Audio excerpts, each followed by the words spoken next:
잘 보이세요? 네. 기도하겠습니다. 사랑의 아버지 하나님 감사합니다. 사랑하는 하나님의 자녀들의 예배를 받으시고 예배 가운데 당신의 거룩하고 영광스러운 임재를 나타내 주시며 주 예수의 은혜와 진리를 충만하게 하시고 이 시간 특별히 간구하는 것은 성령님 임하셔서 말씀을 전하는 종이나 듣는 모든 이들에게 지혜와 계시의 영으로 복음의 영으로 임하시고 역사하시옵소서. 특별히 부족한 종을 기름 부으셔서 사용해 주시고 당신의 복음의 진리를 바로 전하도록 역사해 주시옵소서. 감사하며 예수님 이름으로 기도합니다. 아멘. 우리 본문 말씀 같이 합독하겠습니다. 마태복음 13장 3절부터 시작. 예수께서 그들에게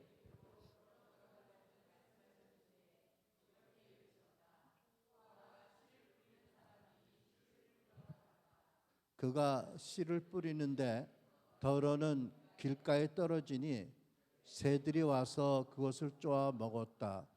또 더러는 흙이 많지 않은 돌짝밭에 떨어지니 흙이 깊지 않아서 싹은 곧 났지만 해가 뜨자 타버리고 뿌리가 없어서 말라버렸다. 또 더러는 가시덤불에 떨어지니 가시덤불이 자라서 그 기운을 막았다. 그러나 더러는 좋은 땅에 떨어져서 열매를 맺었는데 어떤 것은 100배가 되고 어떤 것은 60배가 되고 어떤 것은 30배가 되었다. 귀 있는 사람은 들어라.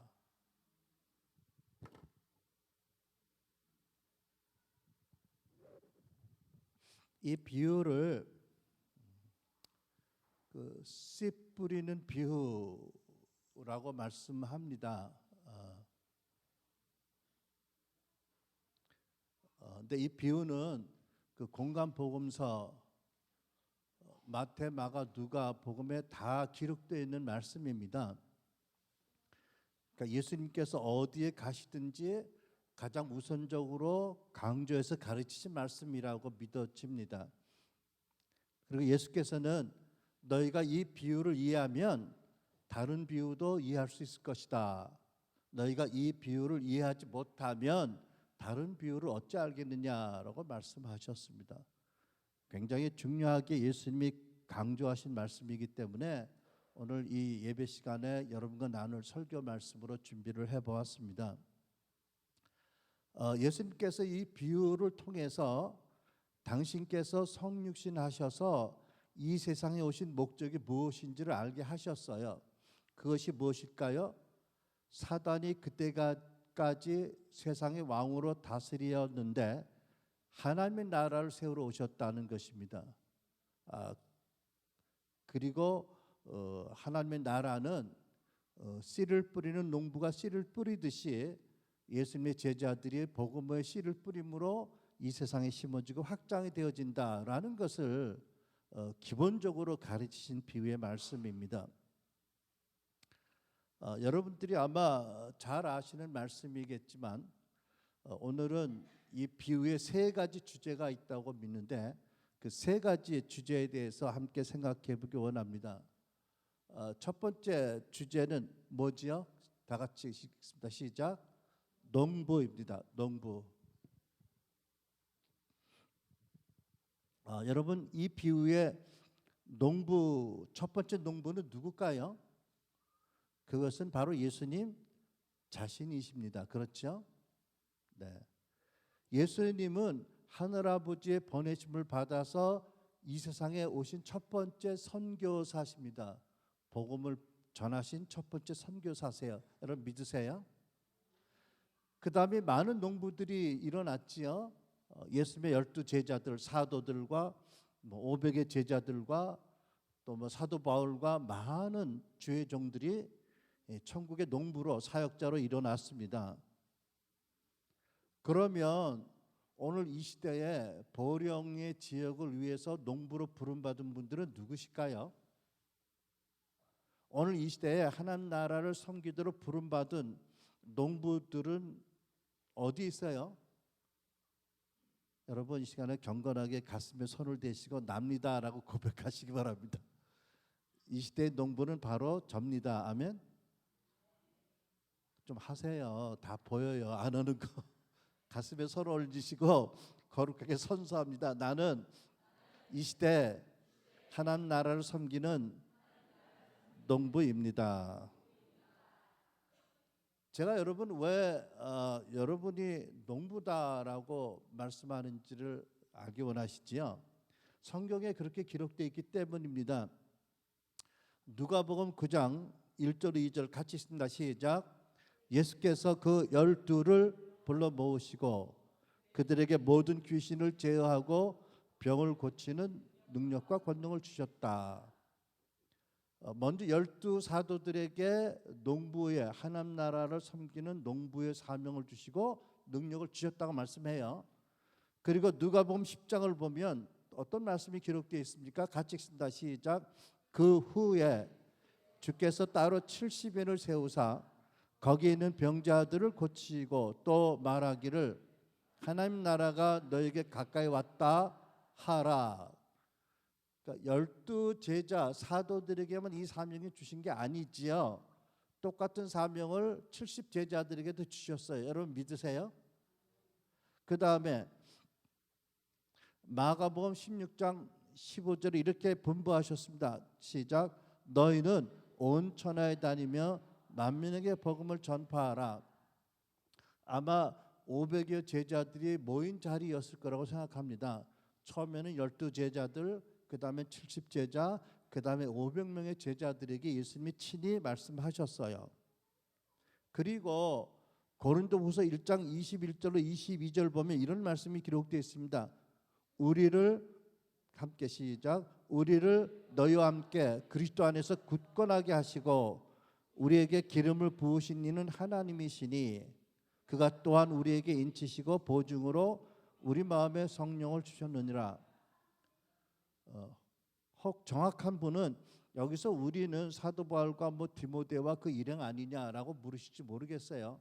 그런데 지금 이 자리에 와 있는 여러분들 성령을 받으셨습니까? 안 받으셨습니까? 성령 받으셨죠? 그러니까 여러분도 그 우리라는 범주에 들어간다고 믿으세요? 안 믿으세요? 예, 성경은 그렇게 우리에게 말씀합니다. 그리고 요한일서 2장 20절이나 27절을 보면 또 정확하게 이렇게 말씀을 하고 있습니다.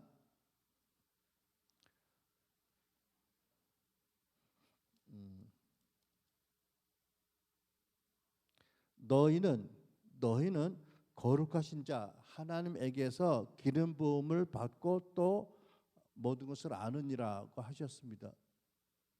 그러니까 여기서 너희는 그 교회의 성도들 전부를 가리키는 거잖아요, 그렇죠?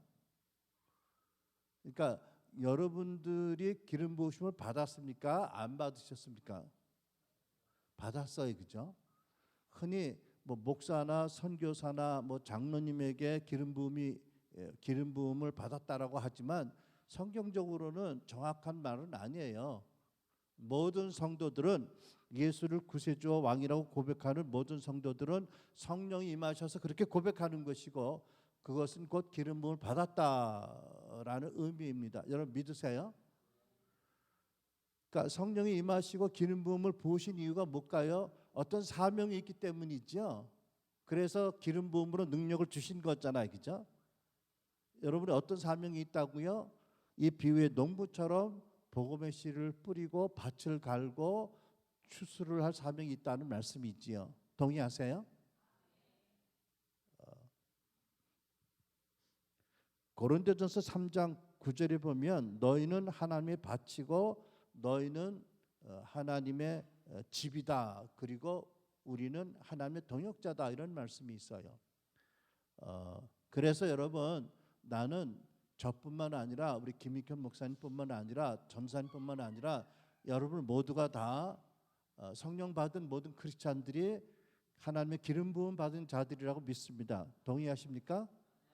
아멘. 예외가 있을까요? 없을까요?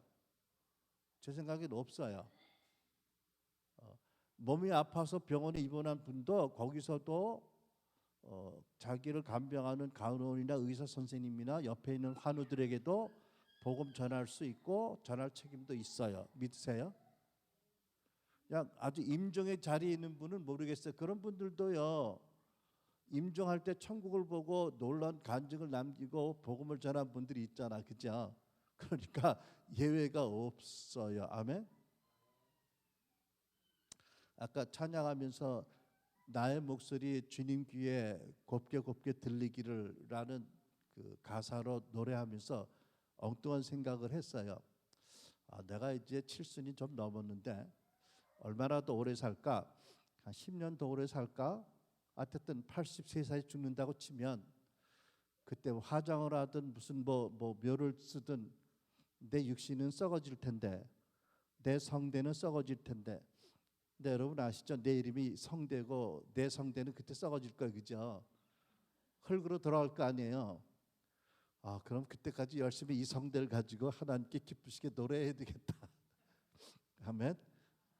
예외 없어요. 아멘. 천국 가면 육신의 성대가 아니라 영으로 예배하겠죠. 그죠? 아무튼 그 육신의 성대를 가지고 있는 동안에 그 성대를 가지고 옳은 일에 열심히 잘 쓰시기 바랍니다. 아멘. 그냥 소리 지르고 막 욕하고 그런 데 쓰지 마시고요.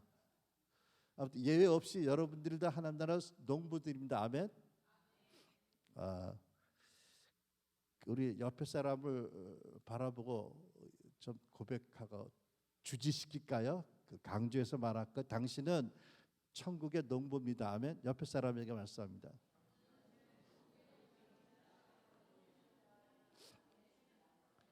다시 말씀. 천국이 당신에게 달려 있습니다.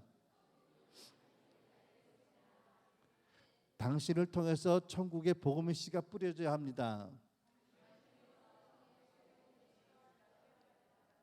그러므로 당신은 대단한 분이십니다. 아멘. 믿으시죠? 여러분이 일 안 하시면 하나님 나라가 확장이 안 되세요. 아멘. 하나님이 여러분을 의지하고 계세요. 그런 의미에서 우리는 하나님의 동역자잖아. 그죠? 네. 그래서 여러분 우리가 비유의 농부에서 생각할 주제는 뭐냐 하면 우리 모두가 다 예수님의 제자로 이 시대에 하나님의 복음의 씨를 뿌리는 농부다. 이 정체성 사명감을 확실히 갖게 되시기를 축복합니다. 아멘. 학생은 학교에 가서 선생님은 또한 교정에서 또 직장인들은 사무실에서 뭐 마트에 가든지 여러분과 나는 하나님 나라 농부라는 신분을 하나님이 주셨어요. 그리고 하나님이 그 복음을 우리에게 맡기셨어요. 이것은 하나님 우리를 굉장히 신뢰하신다는 말씀이거든요. 아멘. 자, 고백합니다. 우리는 천국의 농부들입니다. 아멘. 자, 두 번째 주제를 생각해 봅니다. 두 번째 주제는 뭐지요? 씨입니다. 씨. 그러니까 씨하신 거지요. 비유의 농부가 뿌렸던 씨를 말하는 것입니다. 여기서 우리가 교회가 뿌려야 될 씨는 뭐를 말하지요? 이미 우리가 거듭 얘기하고 있는 복음입니다. 그죠? 예수 그리스도의 복음입니다. 따라서 합니다. 예수 그리스도의 복음입니다. 그것이 바로 예수님이 뿌리신 씨였고 사도들이 뿌린 씨였고 초대교회가 뿌린 씨였고 역사적으로 모든 그리스도의 교회가 뿌린 씨였고 여러분 한내 순복음교회 여러분들이 뿌려야 할 씨입니다. 아멘. 해바라기 씨처럼 그 씨 까먹지 마시고요. 그 씨를 뿌리셔야 됩니다. 아멘. 네. 여기 해바라기 씨 좋아하는 사람이 있나 봐. 갑자기 해바라기 씨가 생각이 났어. 그게 오메가3가 많아서 좋은가요? 네. 하여튼 해바라기 씨는 많이 까잡수시고요. 복음의 씨는 절대 까잡수시기 말고 뿌리시기 바랍니다. 아멘. 자, 그러면 여러분 복음이란 무엇인가요? 따라합니다. 복음은 하나님의 아들 예수 그리스도를 증거하는 하나님의 말씀입니다.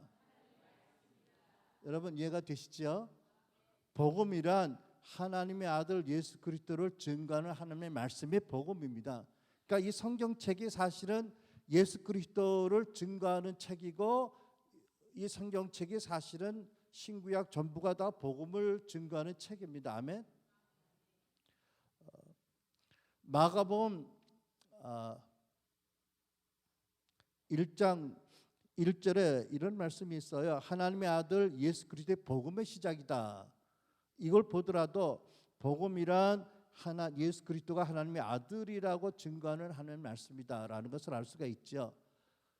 자, 우리 스크린에 있는 말씀 보겠습니다. 로마서 10장 17절 시작. 그러므로 믿음은 들음에서 생기고 들음은 그리스도를 전하는 말씀에서 비롯됩니다. 여러분, 우리의 믿음은 들음으로 말미암는데, 들음이라는 것은 예수가 그리스도라고 전하는 하나님의 말씀을 듣는 것이다, 이런 뜻이지요. 아멘. 그러니까 여러분은 반드시 순전한 복음을 씨를 뿌리셔야 됩니다. 그렇죠? 그러니까 변형된, 유전인자를 변형된 그런 씨를 뿌리는 게 아니고, 예수님과 사도들이 뿌렸던, 초대교회가 뿌렸던 그 순전한 복음의 씨를 뿌리셔야 된다. 이것이 씨앗 가운데 중요한 한 가지의 사실입니다. 아멘. 요즘은 그 종묘에 DNA 조작한 게 많이 있다면서요. 하지만 복음은 DNA 조작이 있을 수 없어요. 그죠? 진리이기 때문에, 영원한 하나님의 진리이기 때문에. 그런데 사도 바울의 서신을 보면 이미 초대교회에서도 기록된 하나님의 말씀을 그대로 순전하게 뿌리지 않고 뭔가 희석시켜서 타서 변형시켜서 전한 사람들이 있었다라고 말합니다. 특별히 고린도서 2장 17절에 우리는 수많은 사람들처럼 하나님의 말씀을 혼잡하게 하지 아니하고 곧 순전함으로 전합니다, 이렇게 쓰고 있거든요. 그러니까 이미 그 시대에 이미 수많은 사람들이 하나님의 말씀을 혼잡하게 해서 전했다는 거예요. 이거 참 기가 막힌 노릇이죠. 그러니까 혼잡하게 했다는 것은 비유적인 표현인데, 마치 순전한 포도주에 물을 섞여서 양을 늘렸다, 이런 그런 뜻입니다. 그 사도 바울 시대에 이런 일이 있었다면 오늘날에는 이런 일이 있을까요? 없을까요? 충분히 있을 수 있어요. 그죠? 그래서 여러분들이 우리가 전해야 될, 뿌려야 될 씨가 무엇인지를 정확히 아셔야 됩니다. 복음의 진리를 정확히 이해해야 분별할 수 있잖아. 그죠?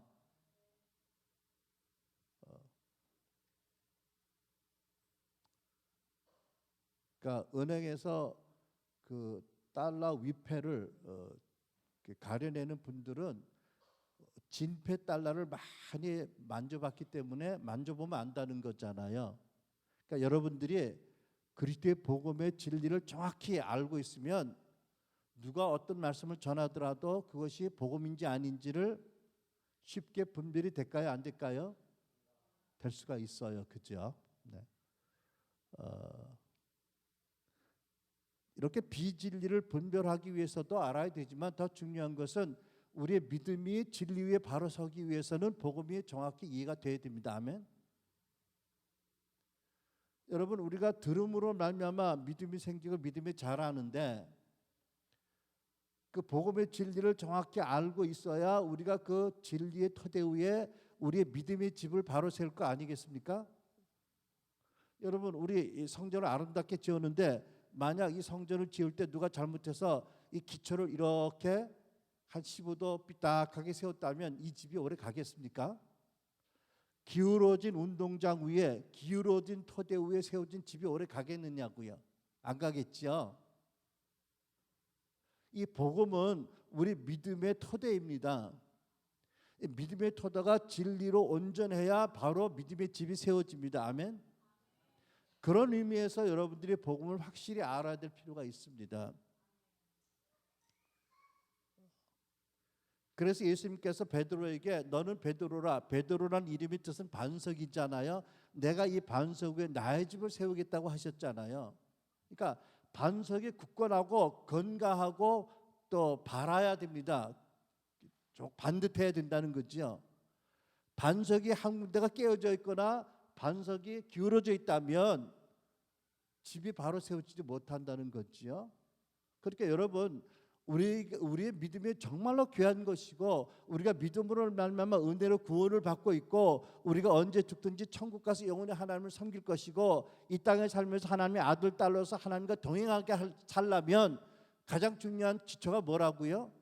복음에 대한 바른 이해인 줄 믿습니다. 아멘.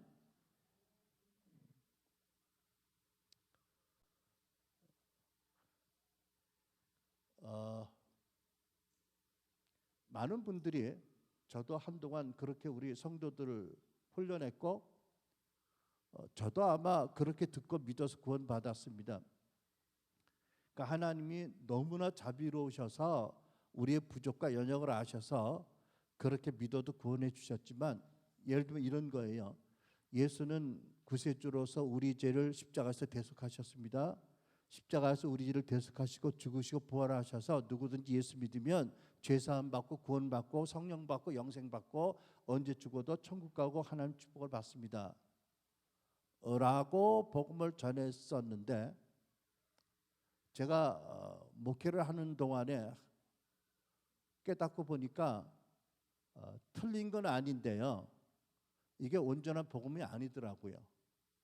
그러니까 여러분이 교단에서 말하듯이 순복음이 아니더라고요. 그러니까 일부 복음이더라고요. 여러분 이해가 되세요? 틀린 건 아니에요. 근데 순복음이 되려면 온전한 복음이라는 뜻이잖아요. 그죠? 근데 복음의 일부만 강조하고 일부를 강조하지 않았다면 그래도 그 진리를 믿는 그 성경에 있는 것이니까 믿음으로 구원을 받지만 하나님을 기쁘시게 하려면 순복음을 전해야 되지 않을까? 어떻게 생각하세요, 여러분? 지금 여러분 정신을 똑바로 차리셔야 돼요. 그래야 지금 이성대 목사가 하는 말이 진짜인지 아닌지를 분별할 수 있잖아요.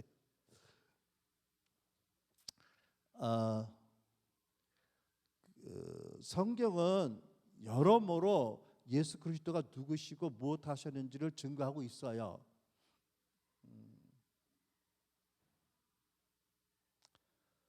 특별히 예수는 누구신가? 라는 질문에 대한 말씀이 많이 기록되어 있고요. 그 신분, 존재에 대해서 예수님의 거룩한 직임에 대한 말씀이 성경에 기록되어 있고 누구신가 예수는? 두 번째, 그 예수는 과연 무엇을 행하셨는가? 라는 말씀이 이렇게 기록되어 있잖아요. 크게 보면 예수님의 그 신분, 그 직임과 예수님이 하신 사역, 구속 사역, 지금도 무엇하고 계시는지 이렇게 크게 그러니까 being과 존재와 doing으로 그 행함으로 둘로 이렇게 나눠 볼 수 있잖아, 그죠? 여러분 우리도 그렇게 설명할 수 있잖아요, 그죠? 나는 누구인가? 나는 무엇하는 사람인가, 그죠? 그러니까 이 복음을 예수가 누구신지 무엇 하셨는지를 증거하는 말씀이라고 본다면 크게 예수는 과연 누구신가? 그분이 과연 무슨 일을 하셨는가? 둘로 볼 수 있다는 거죠. 나누어서 본다면. 자, 오늘은 여러분 첫 번째 질문 예수 그리스도는 과연 누구신가에 대한 말씀을 일부를 살펴보기 원합니다. 그 예수 그리스도가 우리를 위해서 무엇을 하시는가는 다음 시간에 전하도록 하겠습니다. 여러분 예수 그리스도는 과연 누구신가라는 성경 말씀 중에 가장 여러분들이 잘 알고 있는 말씀이 무엇이죠? 제가 믿기에는 마태복음 16장 16절 말씀입니다. 같이 봉독합니다. 시작.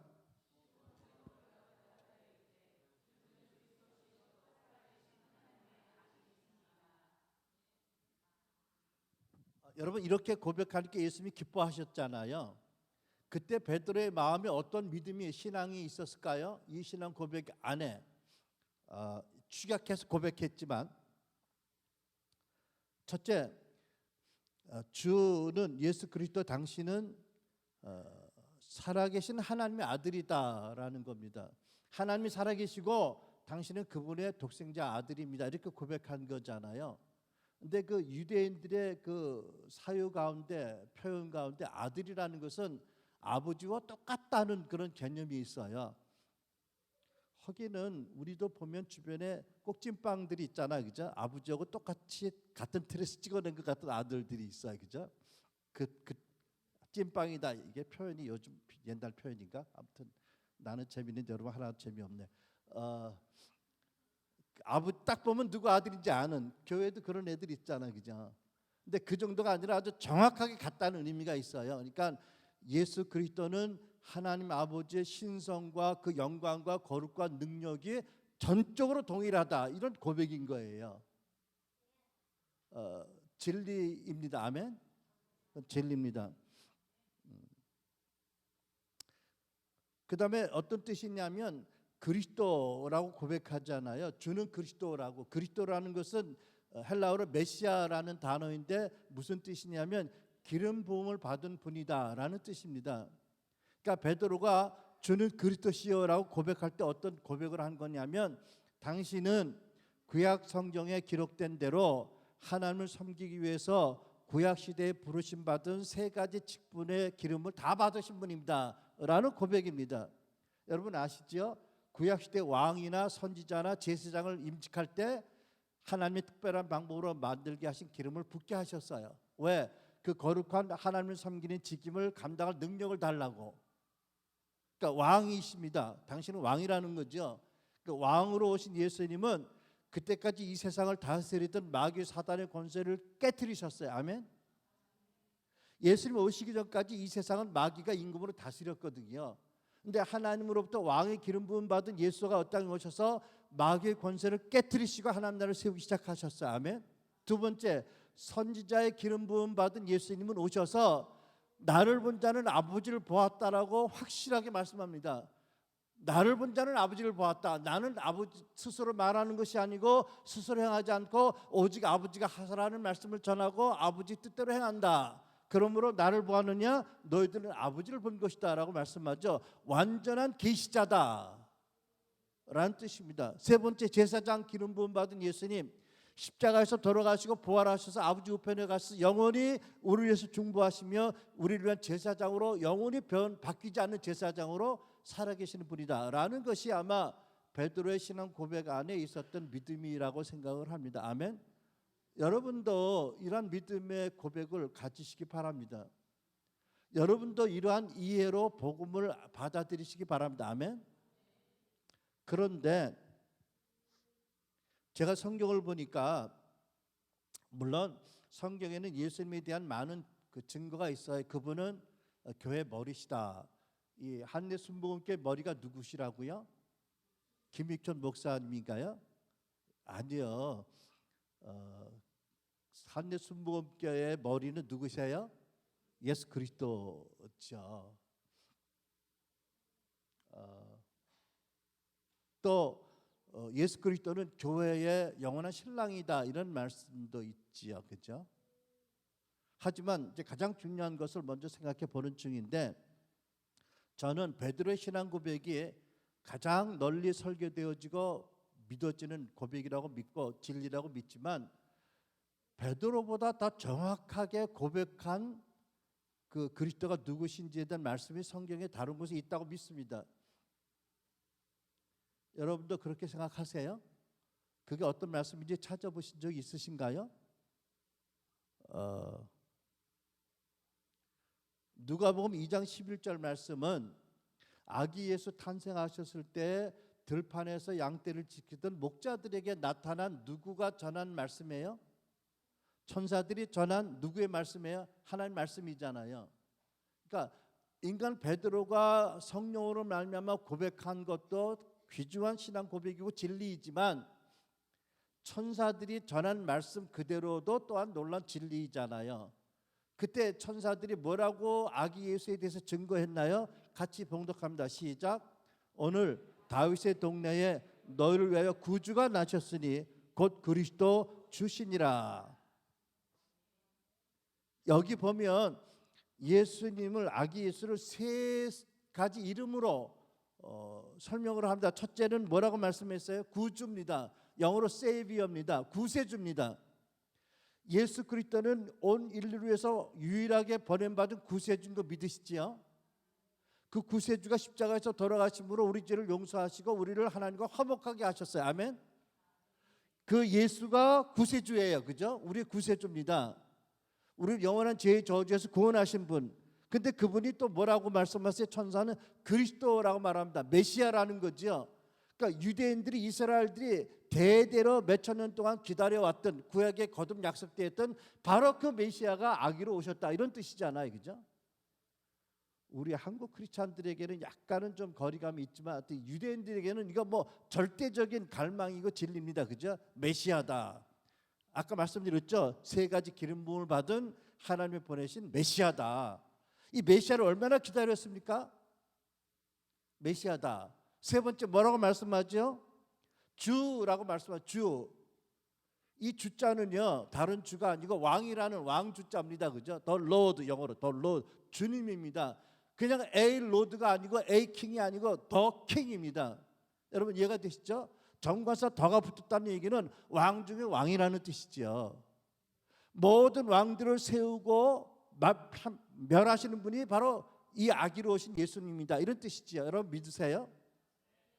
그러니까 예수님은 온 인류를 위한 하나님의 구세주고, 그분은 유대인들이 대대로 기다렸던 메시아, 바로 그분이고, 그분은 하나님 나라의 그 왕이다, 이런 뜻입니다. 아멘. 저는요, 이 천사의 메시지가 정확한 예수가 누구시라는 하나님의 증거라고 믿습니다. 아멘. 그러니까 여러분 누가복음 2장 11절도 암송하시기 바랍니다. 아멘.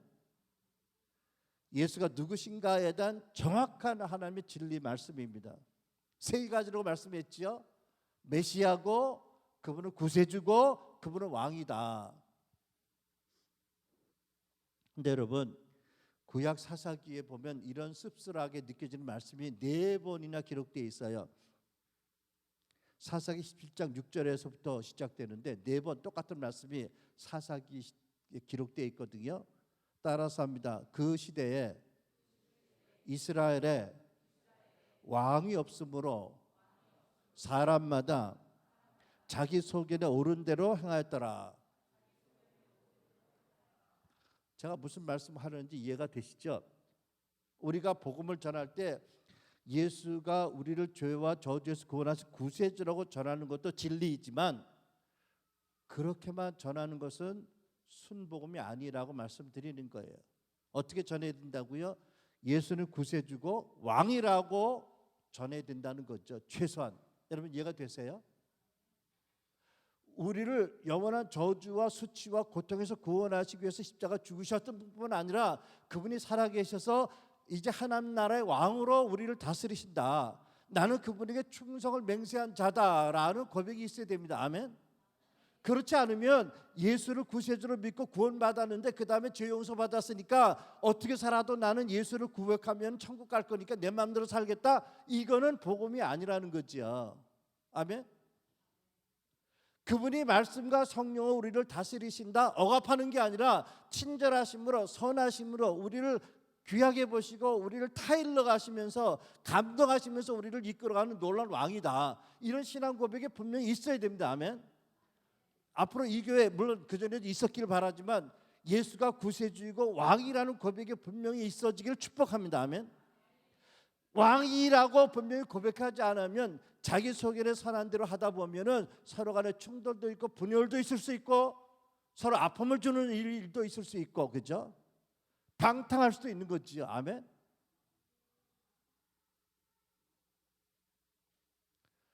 그런 의미에서 여러분 시를 생각할 때 마태복음 16장 16절 말씀과 아울러서 누가복음 21장 말씀이 여러분들에게 계시로 임해서 여러분 마음에 기록이 되고 예수가 나를 위한 구세주고 나의 왕이라는 고백이 삶 가운데 여러 가지 열매로 증거되기를 축복합니다. 아멘. 자, 세 번째 주제입니다. 세 번째 주제가 뭐죠? 같이 읽다 시작. 밭, 곧 마음밭이다. 그죠? 이 비유의 맥락을 살펴보면, 앞뒤를 보면 당초에 예수님이 이 비유를 제자들이 주신 목적과 취지가 있었습니다. 무엇이죠? 이제 곧 나는 십자가에서 죽고 부활해서 승천할 것이고 너희들이 각처로 흩어져서 내가 전한 복음을 전할 것이다.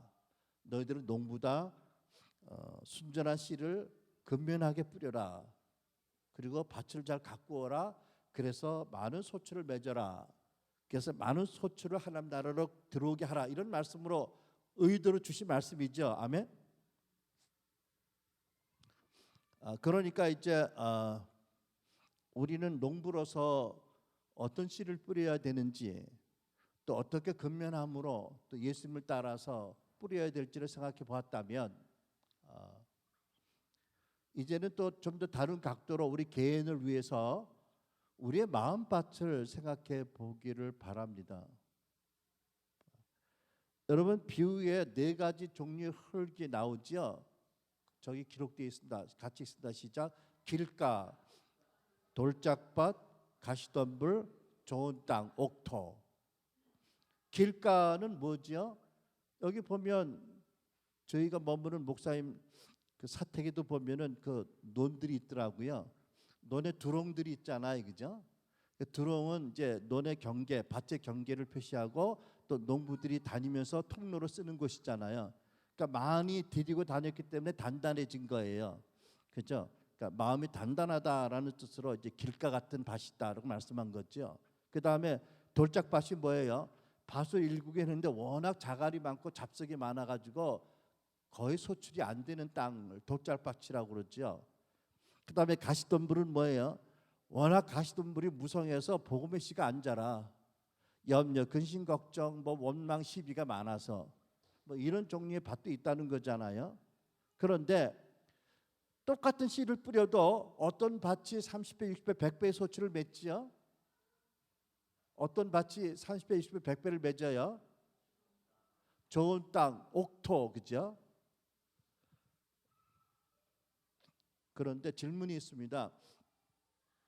지금 현재 여러분이 보시기에 여러분의 마음밭은 어떤 밭과 같을까요?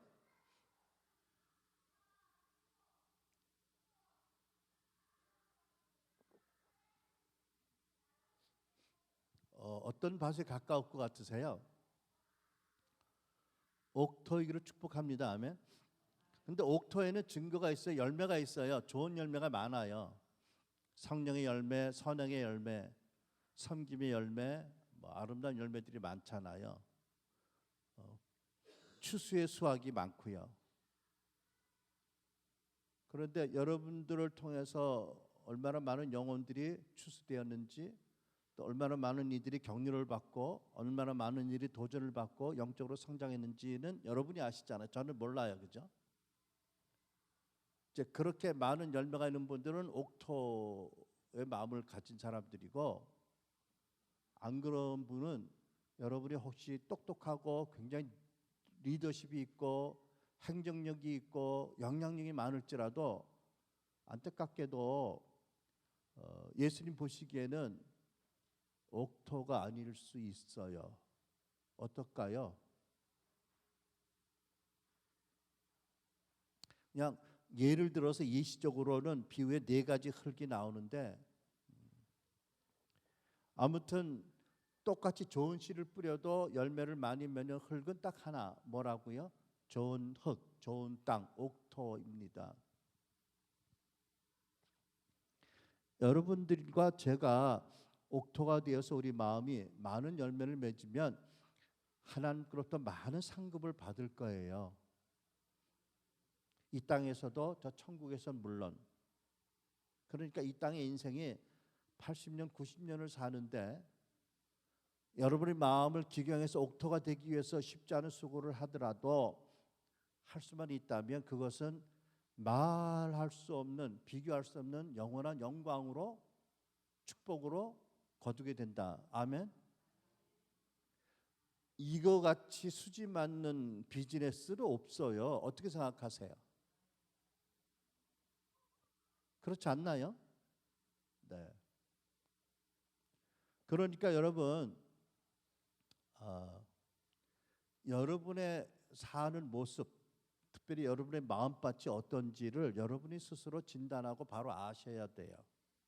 이거는 영원한 영광과 상관이 있기 때문에, 하나님이 기뻐하시는 일과 하나님이 아프게 하시는 일과 상관이 있기 때문입니다. 여러분 보세요. 들음으로 믿음이 생기잖아요. 믿음이 자라고 구원이 이루어가는 그 모판이 어디예요? 마음이에요. 여러분 머리가 아니에요. 어느 분이 그러더라고요. 성경 암송을 대회를 많이 하잖아요. 근데 정말로 성경 암송을 잘하는 사람들이 많이 모인 곳이 있대. 거기가 어딜까요? 그 목사님의 경험에 의하면 교도소래요. 교도소 가니까 진짜 성경 암송을 너무너무 잘하는 분들이 많더래. 물론 그분들이 나쁘다는 게 아닌데 어떤 이유로 들어가서 거기서 이제 성경을 많이 읽고 암송을 했으니까 너무 좋은 일이지만,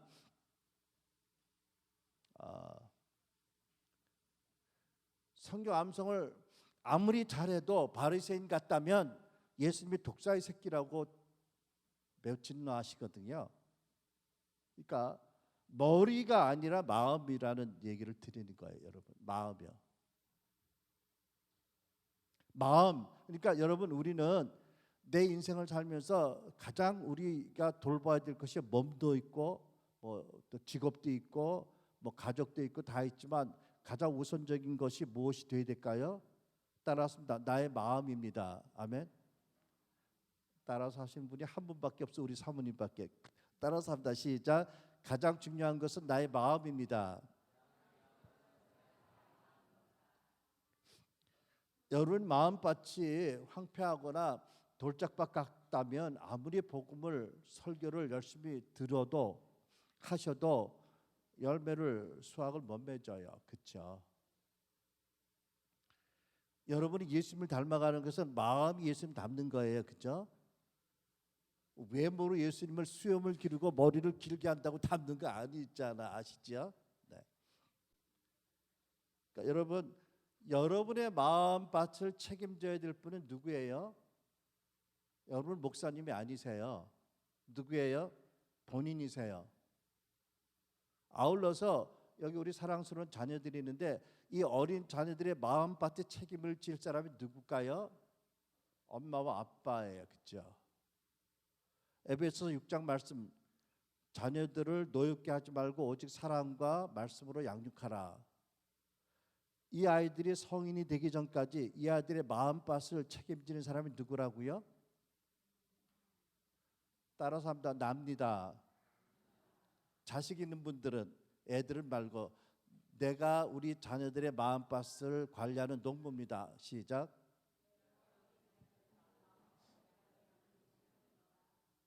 네. 참 어려운 주제이지만 피할 수 없는 주제이지요. 제가 이제 삼남매를 두었는데, 우리가 삼남매를 두었는데 이제 큰애는 45이고 막내가 40이 됐어요. 손주가 넷이는데 44된 딸이, 마지막으로 낳은 우리 손녀딸이 이제 7달 됐어요. 얼마나 이쁜지요. 진짜 한국 오고 싶지 않은 마음이 자꾸 들려고 그래. 자꾸 회개했다니까. 보아도 이렇게 보고 싶고 이래요. 우리 집에서 한 10분 거리에 사는데 금방 가서 그 애를 한 2시간 3시간 돌봐주고 오는데도 어느 차중에서 또 보고 싶어. 우리 연애할 때 그랬나? 그렇게 이뻐요.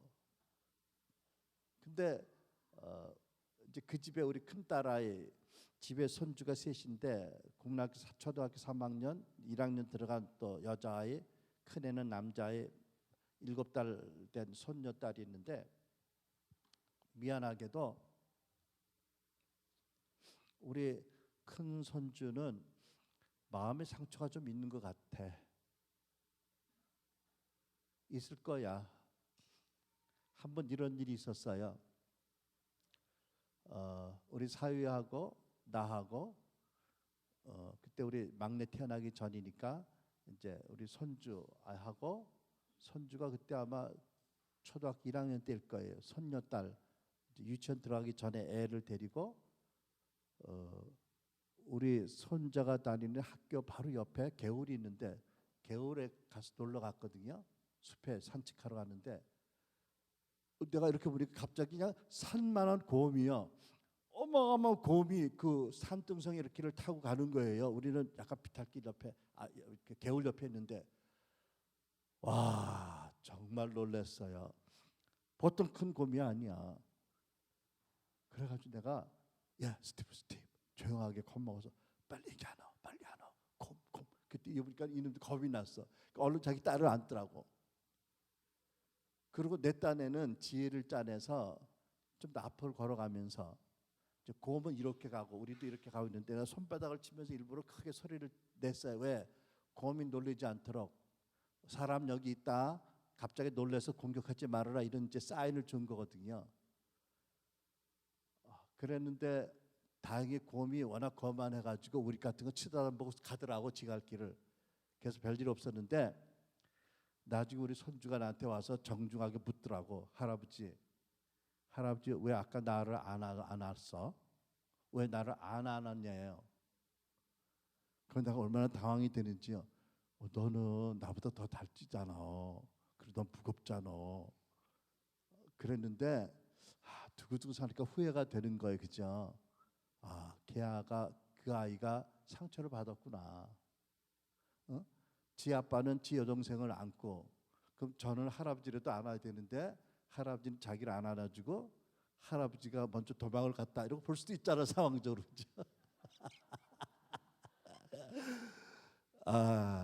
그러니까 본의 아니게 아이에게 상처를 엄청 준 것 같아요.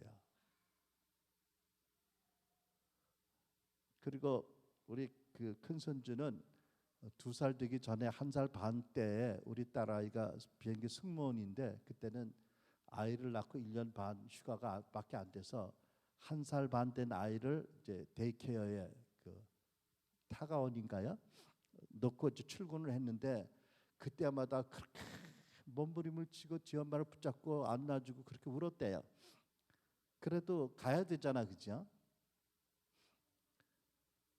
그랬는데 우리 그 초등학교 1학년 들어간 손녀딸은 제 엄마가 3년을 직장을 쉬고 애를 봤어요. 둘이요 차이가 많이 있어요. 물론 다른 이유도 있겠지만 큰 아이는 우리 그 딸네 집이 3층인데 1층에서 놀다가 2층에 자기 방에 장난감을 가져갈 일이 있으면 혼자 못 가요. 꼭 나를 붙잡고 할아버지 같이 가재. 남자놈이. 근데 우리 그 손녀딸은 뭐 지하실이고 2층이고 3층이고 주변대로 막 다녀. 아마 뭐가 좀 차이가 있는 것 같아, 그죠? 3년을 엄마가 같이 있어준 애기하고 직장 때문에 1년 반 때에 그렇게 우는 애를 매일 띄워놓고 그 아이를 맡기고 갔던 그 아픔이 아마 그 아이에게는 쉽게 씻어지지 않는 어떤 아픔 같아요. 어쨌든 여러분 제가 좀 말이 좀 길었는데 그러니까 우리 아이들의 마음밭을 책임지는 것은 우리 부모님이라는 거지요. 그 마음밭이 고와야 많은 열매를 맺고 하나님 많은 축복을 더 누릴 수 있고 나눌 수 있다는 것을 말씀드리려고 했습니다. 네, 여러분 이제 성경을 보면 흥미로운 것이 예수님의 제자들의 모습입니다. 그 예수님을 갈릴리에서 만나서 그때부터 예수님을 따랐던 제자들이 많이 있잖아요. 뭐 12제자 가운데 7명 정도는 그 지역 출신이고 처음부터 예수님 만난 사람들인데 그분들이 하필이면 어부 출신들이에요. 근데 뭐 어부라서 그런 건 아니지만 어떤 이유인지 예수님의 제자들이 마음밭이 내가 보기엔 처음부터 좋은 건 전혀 아니었어요. 굉장히 울퉁불퉁하고 싸나웠던 것 같아요. 어떻게 아느냐? 성경을 보면 알잖아요. 왜? 이 사람들이 기회만 있으면 틈만 나면 서로 싸워요. 왜? 우리 중에 누가 대장이냐 이거죠. 뭐 누가 대장이면 어때? 참 대장 예수님 계시면 된대도 그렇게 싸워요. 최후의 만찬 석상까지 싸워. 이건 너무한 거 아니에요, 그죠? 사도가 되어서도요. 그렇게 시기를 하더라고. 그러니까 옥토가 아니었던 거잖아요. 그리고 예수님의 제자 중에 두 사람은 야고보와 요한은 별명이 있어요. 보아너게라고. 뭐죠? 우레의 아들이래요. 우레가 뭐예요? 여기서 번쩍하면 여기가 고다당 하는 거잖아요. 뭐 성질이 얼마나 급한지 그냥 들었다 놨고 뭐 순간적으로 발작을 하는 그 수준이었던가 봐. 우레의 아들이라고. 그리고 이 사람들이 사도가 된 다음에 예수님을 그래도 한 2년 이상 따랐는데도 어떤 지역을 지나가다 사마리아 지역을 지나가다가 사마리아 사람들이 자기 일행을 반가워하지 않는다고 환영하지 않는다고 뭐라 하는 줄 아세요? 저것들 다 불태워 죽이재요. 저 새끼들 다 죽이재요. 성경에 있다. 새끼들은 없어요. 저것들을 다 불태워 죽이재요. 아니 이 세상에 인류의 구세주로 오신 그분을 모신 제자들인데 벌써 2년 동안 함께 모시면서 사랑과 은혜를 많이 받았는데도 그 마음이 아직도 싸나워가지고 조금 자기들한테 불신을 한다고 저것들을 하늘에서 불을 내다 태워 죽이자고 하는 걸 보면 확실히 그때만 해도 이 사람들 마음이 싸나웠어요. 결코 옥토가 아니었어, 그죠? 이제 그런 거 보면 하나님의 자비하심이 느껴지는 거예요. 왜? 얘들도 이랬다. 너희들이 그렇다고 너무 낙심하지 말아라. 이런 메시지 있는 거 아닌가요? 귀 있는 자는 들으세요. 아멘.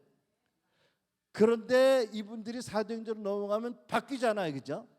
정말 예수님같이 변하는 거예요. 그걸 보면 우리가 소망이 있는데 어쨌든 예수님의 제자들도 처음부터 옥토는 아니었다. 그런데 예수님이 그들과 함께 목회하시면서 저들이 변화가 되었다는 거잖아요. 그러니까 이것이 예수님이 하실 중요한 사역 중에 하나인 거예요. 여러분 저들을 불태워 죽이자고 날뛰던 사람이 나중에 변화가 돼서 어떻게 사랑의 사도가 됐잖아요. 그리스도 안에서 놀랍게 변화가 됩니다. 근데 물론 과정이 있어요. 기간이 있더라고요. 그러니까 여러분의 마음밭이 현재 옥토가 아닐지라도 여러분이 예수 그리스도 안에 있고 이제부터 여러분의 마음에 대해서 또 자녀들의 마음밭에 대해서 관심을 가지고 은혜를 구하고 기도하면 여러분도 나도 점점 변화가 되어서 마음이 점점 기경이 되고 마음이 점점 옥토로 바뀌고 많은 열매를 30배, 20배로 맺으시기를 축복합니다. 아멘.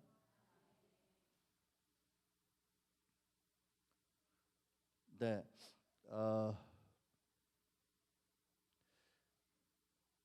성경을 보면 유난히 마음에 대한 말씀이 많이 있어요. 야고보 4장 8절 시작. 죄인들아 손을 깨끗이 하라. 두 마음을 품은 자들아 마음을 성결케 하라. 그러니까 두 마음을 가진 마음은 거룩한 게 아니다. 불결한 것이다. 한 마음을 가져라고 말씀하잖아요.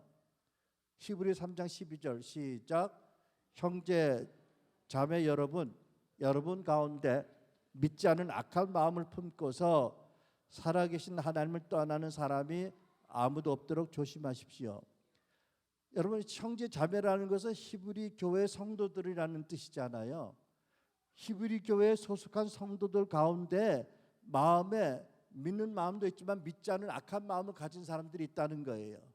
근데 이 악한 마음을 잘 다스리지 않으면 결국 하나님을 떠나게 된다, 배도하게 된다, 심지어는 구원을 잃을 수 있다라는 경고를 가진 말씀이잖아, 그죠? 여러분 동의가 되세요? 그러니까 한내 순복음교회의 여러분 가운데도 누군지는 모르겠지만 믿지 않은 악한 마음을 품은 사람도 있을 수 있다. 여러분 아니라고 그러면 너무 감사하지만 악한 마음을 품었다는 걸 어떻게 알까요? 가정에서 부부싸움을 하거나 애들한테 지나치게 싸납게 굴거나 뭐 직장이나 교회에서 다른 성도들의 그 뒷담화를 하시거나 이런 열매들이 있다면 믿지 않는 악한 마음이 있다는 근거이잖아, 그죠? 우리 마음에 믿지 않는 악한 마음이 없으면 좋은 열매를 맺을 거예요. 여러 부분에서. 그렇죠? 여러분 이해가 되시죠? 뭐 그렇다고 내가 여러분들한테 악한 마음이 있다고 강조하고 주지시키는 건 아니고요.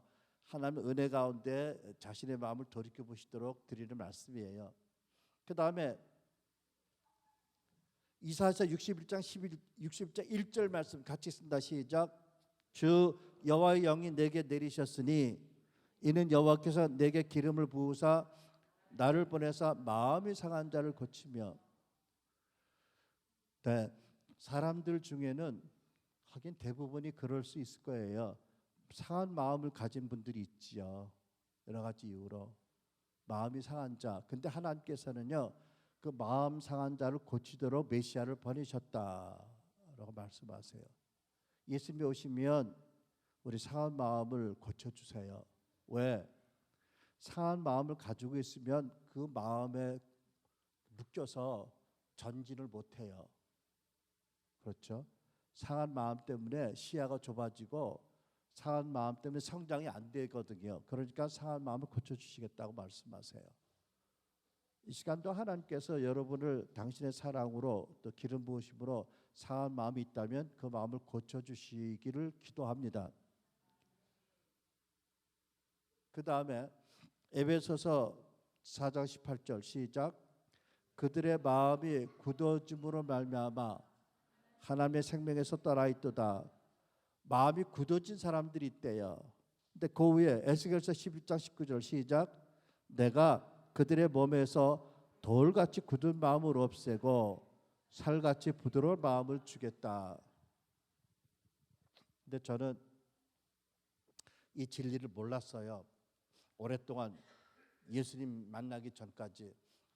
그래서 세상에 살 때, 죄인으로 살 때 마음을 독하게 먹어야 승리한다고 생각을 해가지고 날마다 마음을 독하게 먹고 살았어요. 그러니까 얼마나 마음이 돌같이 굳어졌을까요? 여러분 중에는 그런 분 없으실 거로 믿습니다. 마음이 돌같이 굳어지면 하나님의 말씀을 읽어도 깨달아지지 않고 하나님의 임재도 느껴지지 않고 하나님의 사랑과 하나님 주시는 화평이 느껴지지 않아요. 그러니까 신앙생활을 하더라도 오직 의지적으로만 하세요. 그러니까 얼마나 힘들까? 그렇죠? 근데 이게 병인 거거든요. 여러분 피부가 굳어지는 병이 있으면 심각한 거잖아요. 마음이 굳어지는 병을 오래 가지고 있는 사람들이 있다는 것입니다. 근데 저 같은 경우는 왜 마음이 굳어진 줄 아세요?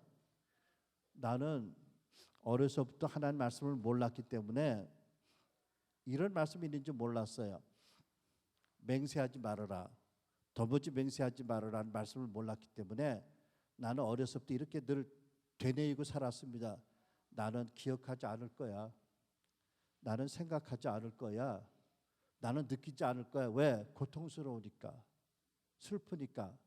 내 힘으로 변화시킬 수도 없으니까 아예 안 느끼겠다고 작정을 하고 고백을 하고 맹세를 했거든요.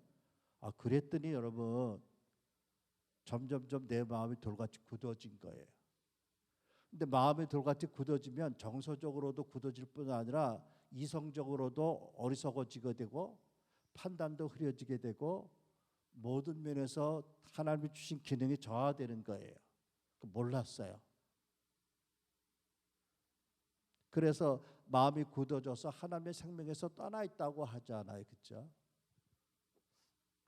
그러니까 트라우마를 많이 겪은 사람들은 기억하지 않으려고 생각하지 않으려고 애를 쓰기 때문에 저절로 마음이 굳어져요. 그러면 하나님 은혜에서 저절로 멀어지게 되겠지요. 그 다음에 마태복음 5장 8절 말씀. 마음이 청결한 자는 복이 있나니 그들이 하나님을 볼 것이며. 여러분 보세요. 살아계신 하나님을 보려면 마음이 깨끗해져야 된다는 거예요. 살아계신 하나님을 느끼지 못하고 듣지 못하고 보지 못하는 이유 중에 하나가 뭔지 아세요? 마음이 더럽혀져 있어서 상해 있거나 청결하지 못해서 그렇다는 거지요. 저는 섬기는 교회에 우리 아들 같은 연배의 딸 같은 그런 그 제자들이 있는데 얼마나 하나님의 말씀을 성령의 음성을 잘 듣는지 부러울 때가 많아요. 근데 내가 아는 것은 그들의 마음은 나보다 훨씬 청결한 걸 알아요. 그래서 저도 기도 제목에 내 마음이 계속 부드러워지고 어린아이 살같이 열려지고 깨끗해지게 해달라고 기도해요. 여러분도 그렇게 기도하시기 바랍니다. 저는 하나님의 내 마음성을 엄청난 그런 말할 수 없는 그런 권위와 사랑과 영광이 가득 찬 음성을 여러 번 듣긴 했는데 성령의 세미한 음성을 듣는 데는 우리 그 부목사님이나 우리 교회 집사들보다 못한 것 같아. 근데 그렇게 되길 바래요. 성령의 음성을 자주 듣는 거 얼마나 기쁜 일일까요, 그죠? 여러분도 사모하시지요? 그 다음에 마태복음 11장 29절 말씀 시작. 나는 마음이 온유하고 겸손하니 나의 멍에를 메고 내게 배우라. 그러면 너희 마음이 쉼을 얻으리니. 우리의 진정한 평강은, 안식은 우리 마음이 변화되어서 온유하고 겸손해지는 것으로 얻을 수 있습니다. 진정한 행복은 여러분과 내 마음이 치유받고 우리가 변화되고 성화되어서 예수님을 닮아서 마음이 온유해지고 겸손할 때 진정한 행복이 우리에게 주어질 수 있는 거지요. 로마서 12장 2절 말씀 시작.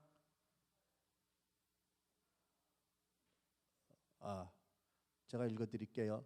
여러분은 이 시대의 풍조를 본받지 말고 마음을 새롭게 함으로 변화를 받으라고 하세요. 아멘. 이렇게 성경은 마음에 대해서 많이 말씀하고 있습니다. 근데 말세에 사는 우리는 성경 말씀 그대로 디모데후서 3장 말씀처럼 이전에 사는 세대들보다 더 마음이 완악해진 것 같아요. 여러 가지 이유가 있겠지요. 가족 체계가 바뀌어서 과거에는 대가족이 살았으니까 요즘 제가 캐나다에 살 때 자주 우리 딸네 집에 가서 손주들 안아주고 손주들을 또 기도도 해주고 놀아도 주는 것처럼 혹시 엄마 아빠가 바빠도 할아버지 할머니가 삼촌이 이렇게 돌보고 온 가족이 동네가 아이들을 길렀잖아요. 근데 이제는 아파트 세대가 되고 이웃에 누구인지도 모르고 가족들은 멀리 있고 소가족 제도가 되어서 더군다나 요즘은 무한한 경쟁 시대를 부모들이 살아가기 때문에 자녀들과 시간을 함께 보내는 시간이 절대적으로 부족해서 또 오늘날에는 그 미디어와 뉴스 보도가 신속해서 지구 반대편에 일어났던 끔찍한 사건이 실시간으로 영상으로 전해져서 이타 트라우마를 많이 겪는 그런 시대가 살아서 아마 여러 가지 이유로 가치관의 변화와 여러 가지 세상이 음란해져서 마음이 많이 이전 세대보다는 완악해졌어요. 특별한 은혜가 필요합니다. 그래서 비유로 말하면 어떨 때는 저도 그렇고 보면 참 이 고장난 자판기 같다 하는 생각이 들어요. 자동 판매기에는 동전을 집어넣으면 뭐 코카콜라가 나오거나 뭐가 나와야 되잖아, 그죠? 근데 자동 판매기 고장 나면 어떻게 해요? 1,000원 집어넣는데도 안 나와. 아무리 눌러도 고장 났으니까 돈도 안 내놔. 막 두드려도 끔찍도 안 해. 발길로 차도 끔찍도 안 해. 거기 전화번호에 전화해도 전화도 안 받아. 답답해요, 그죠? 혹시 우리는 마지막 때를 사는 모습이 이런 게 아닌가 싶은 안타까움이 있습니다. 근데 이제 그거 외에도 크리스찬들이 하나님 뜻대로 살길 원하면서도 못하는 이유는 이런 게 있을 수 있어요. 그 밑에 신자들이 같이 한번 읽어보겠습니다. 시작. 신자들이 고통이나 상처를 받을 때 잘못된 반응과 선택으로 죄를 짓고도 피해자 의식에 빠져서 여러 가지 거짓말을 믿고 회개하지 않기 때문이다. 무슨 말인지 이해가 되세요? 우리가 살다 보면 상처를 주고받을 수밖에 없는데 그럴 때 용서하지 않고 또 나에게도 책임이 있지라고 생각해서 관계를 회복하기 위해서 노력해야 되는데 자기 상처만 생각을 하고 피해자의 의식에 빠져서 계속 상대방을 공격하는 게 당연한 것처럼 원망하는 게 당연한 것처럼 생각하면 상처는 더 커지고 마음은 더 황폐해진다는 거죠. 그런 분들 없으시기 바랍니다. 같이 읽습니다. 시작. 용서치 않음, 판단과 비판, 내적 맹세, 부모를 공경하지 않음, 잘못된 자녀 양육, 낙태, 음란 이런 것들이죠. 자, 그러므로 시작. 그러므로 우리는 성경 말씀이 지적하는 이런 문제들을 외면치 말아야 한다. 말씀과 우리의 현실적 실체 그대로 우리 안에 많은 문제들이 있음을 인정해야 한다. 특히 성도가 믿어 거듭나는 순간에 완전한 존재가 되는 것이 아니라 그때부터 예수님을 닮은 구원의 출발을 막 시작한 것을 명심해야 한다. 여러분, 우리는 새로운 피조물입니다. 하나님 우리를 거룩하게 하시고 온전케 하시다고 말씀합니다. 진리입니다. 아멘. 그러나 이것은 우리의 존재에 대한 말씀입니다. 하나님과 관계에 대한 말씀이지 우리 상태가 그대로 완전히 거룩하고 온전해진 건 아닙니다. 생각해 보십시오. 여러분의 부부간의 사랑에서 애를 낳았으면 그 애가 불완전한가요? 완전한가요? 완전해요. 하지만 그 애는 이제부터 성장을 시작한 건지 그 애가 25살 먹은 청년으로 태어난 건 아니잖아. 그죠? 근데 일부 크리스찬들은 새로운 피조물이라는 말씀을 좀 오해를 해서 또는 히브리서의 말씀을 오해해서 우리가 새로운 피조물로 하나님의 아들 딸로 거듭났기 때문에 완전한 존재가 되었다라는 상태적으로 잘못된 생각을 가진 분이 있는 것 같아요. 근데 아니에요. 이제 완전한 존재로 태어났기 때문에 새 생명으로 태어났기 때문에 이제부터 그 존재에 합당한 그런 존재 합당한 사람이 되도록 배우고 성장하고 자라나야 된다는 거지요. 더군다나 우리는 예수 믿기 전에 많은 가베지들, 쓰레기나 많은 상처와 많은 것들을 끌고 태어난 존재들이잖아요. 그러니까 우리가 예수님의 그 하나님의 아들 딸로 새로운 피조물 되었다는 것은 그때부터 예수를 닮아서 성장을 시작하는 거야 된다. 그때부터 과거의 것들을 뽑아내야 된다. 잘못된 가치관, 잘못된 생활 습관을 제거해야 된다. 그리고 성장을 시작해야 된다는 거지. 그것은 우리 신분과 존재에 대한 말씀이지 상태가 아니라는 것 기억하셔야 됩니다. 그래서 성경은 뭐라고 말씀하세요? 너희는 두렵고 떨림으로 구원을 이루어 가라고 하시잖아요. 그죠? 우리의 구원은 하나님 은혜로 받은 것인데 하나님이 우리의 구원을 온전한 것을 주셨지만 그 온전한 것을 삶 가운데 실현하기 위해서는 시작을 해야 된다는 거지요. 성장의 과정이 있어야 된다는 거지요. 여러분 이해를 하시기 바랍니다. 아멘. 그러니까 마치 이런 거예요. 마치 시작. 마치 죽었던 나사로를 살리신 예수님께서 제자들에게 분부하실 때 그때의 상태와 같다. 요한복음 11장 44절 시작. 그를 풀어주어 다닐 수 있게 하라. 그렇지 않아요, 그죠? 우리 거듭나는 그 순간을 말하자면, 그러니까 여러분들이 요한 1서를 보면 어린아이로 태어나서 청년이 되고 그 다음에 노인이 돼야 되는 거죠. 믿음에, 그죠? 성장을 하라는 거지요. 여러분 우리는 성장하도록 부름받은 거예요. 우리 존재는 하나님과의 아들 딸로 완전히 거룩한 존재로 태어났지만 우리의 상태는 그 존재에 합당하도록 성장을 시작해야 된다. 그 중에는 버릴 것이 있다, 회개할 것이 있다, 끊어낼 것이 있다, 죽일 것이 있다, 그리고 새로 입을 것이 있다. 자라나야 된다는 거죠. 여러분 자라나도록 축복합니다. 네. 여러분 우리의 상태가 성경 그대로 우리 배에서 생수의 강이 흘러나고 있는지, 우리는 과연 복음에 합당한 삶을 살고 있는지, 우리는 범사 예수님을 닮으면서 계속 변화되고 성장하고 있는지, 그렇지 않다면 우리 마음밭이 아직도 직용되지 않았다는 것을 의미하는 것입니다. 그렇죠? 만약 그렇지 못하고 풍성한 열매를 맺지 못하고 있다면 원인이 있다는 거지요. 여러분 아시죠? 모든 결과에는 원인이 있어요. 성장하지 못한다면 어떤 병이 있고 원인이 있어요. 근데 감사한 것은 하나님이 이것을 그대로 내버려 두신 분이 아니세요. 우리가 도움을 구하면, 은혜를 구하면 어떤 질병에 걸렸는지, 어떤 죄의 문제가 있는지, 어떤 아픔이 있는지 이것을 깨닫게 하시고 이것을 고쳐주시고 자유롭게 하시고 자라나게 하신 분이라는 것이죠. 아멘. 여러분 누가복음 6장 44절을 보면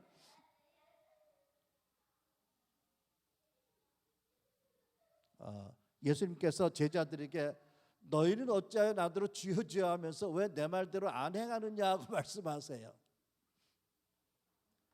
그거는 정죄하는 말씀이 아니라 깨닫게 하시는 말씀이 있지요. 그리고 입으로 주여 주여 하는 것처럼 너희들의 삶이 흔들리지 않는 반석에 세워줄 수 있다라는 것을 가능성을 놓고 하신 말씀이 있잖아요, 그죠? 그것이 저 여러분에 대한 하나님의 마음인 것을 믿습니다.